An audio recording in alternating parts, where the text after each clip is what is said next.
জায়গায় রাখা। দেখো ল্যাপটপটা রেখেছেন, প্রত্যেকটা জিনিস একদম পারফেক্টলি রেখেছেন মা। একদম ঠিক বলেছো শ্রী, মানে তুমি দেখো না, এই ল্যাপটপ, তারপরে ফাইল, যা যা প্রয়োজন আমাদের সব গুছিয়ে রাখা আছে। সবটা কেন জানি না পুরো স্বপ্নের মতো মনে হচ্ছে রাজ। একদম ঠিক বলেছো শ্রী, মা আমাদের কতটা ভালোবাসে সেটার প্রমাণ পাচ্ছি আমরা আজকে। সত্যি রাজ, এই প্রত্যেকটা জিনিসে মায়ের আদর জড়িয়ে আছে, মায়ের ভালোবাসা জড়িয়ে আছে। কি সুন্দর। দেখো শ্রী, মাকে আমরা কতটা ভুল বুঝেছিলাম, কিন্তু দেখো মা আজকে আমাদের জন্য কত কিছু করেছে। লোকে যা বলে একদম ঠিকই বলে, মা মাই হয়, মায়ের কোনো বিকল্প নেই।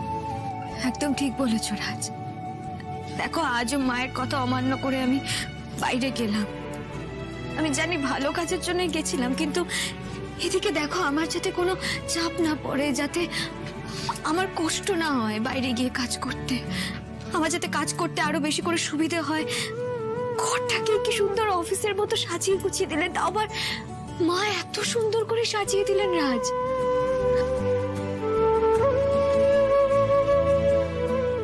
এরপরও তুমি পারবে শ্রী মায়ের কথা অমান্য করে কিছু করতে?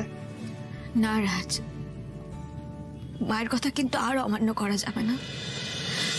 হ্যাঁ জানি মা যেটা বলছেন সেটা আমার ইচ্ছের বিরুদ্ধে, কিন্তু তবু যে মানুষটা আমার জন্য এত কিছু করেছে আমি কখনো তার কথা অমান্য করব না।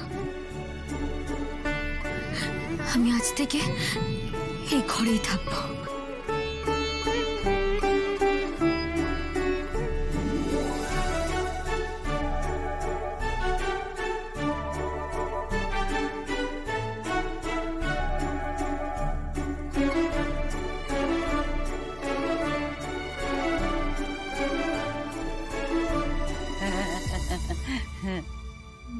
মা, এই সব কিছু আপনি সাজিয়েছেন?